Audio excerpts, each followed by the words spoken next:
पहलगाम आतंकी हमले के बाद केंद्र सरकार ने पाकिस्तान को कड़ा संदेश देते हुए एक के बाद एक कई बड़े फैसले लिए, जिनमें से एक भारत में रह रहे सभी पाकिस्तानियों का वीजा रद्द करना और 48 घंटे के भीतर देश छोड़ने की भी थी।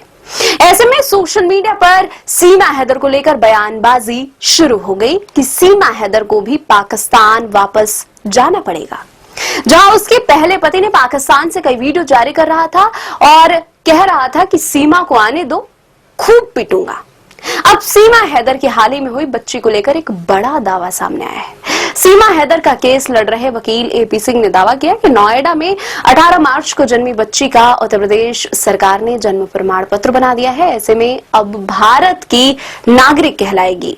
उन्होंने यह कहा कि सीमा ने पाकिस्तान में ही हिंदू धर्म अपना लिया था, बाद में नेपाल के रास्ते वो भारत आई थी और भारत में हिंदू रीति रिवाजों से एक भारतीय नागरिक सचिन मीणा से शादी की थी। उन्होंने आगे कहा कि सीमा 18 मार्च को सचिन मीणा के बच्चे की मां भी बन चुकी है।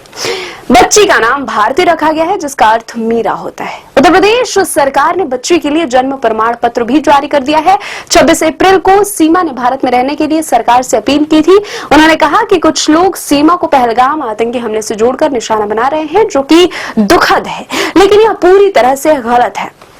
उनके मामले को मानवीय आधार पर देखा जाना चाहिए। एक वीडियो क्लिप में सीमा हैदर को कहते हुए सुना गया कि मैं पाकिस्तान की बेटी थी, लेकिन अब मैं भारत की बहू हूं। मैं पाकिस्तान नहीं जाना चाहती हूं। मैं प्रधानमंत्री नरेंद्र मोदी और उत्तर प्रदेश के मुख्यमंत्री योगी आदित्यनाथ से अपील करती हूं कि मुझे भारत में रहने दिया जाए। बता दें कि 22 अप्रैल को जम्मू कश्मीर के पहलगाम आतंकवादी हमले में 28 बेगुनाह और निहत्थे लोग मारे गए थे, जिनमें ज्यादातर पर्यटक शामिल थे। यह 2019 में पुलवामा हमले के बाद घाटी में सबसे बड़ा घातक हमला था। पाकिस्तान स्थित प्रतिबंधित संगठन लश्कर-ए-तैयबा से जुड़े उसके चब्ब संगठन द रेजिस्टेंस फ्रंट ने इस हमले की जिम्मेदारी ली थी। इसके बाद भारत सरकार ने पाकिस्तान के खिलाफ कई बड़े रुख अपनाए थे।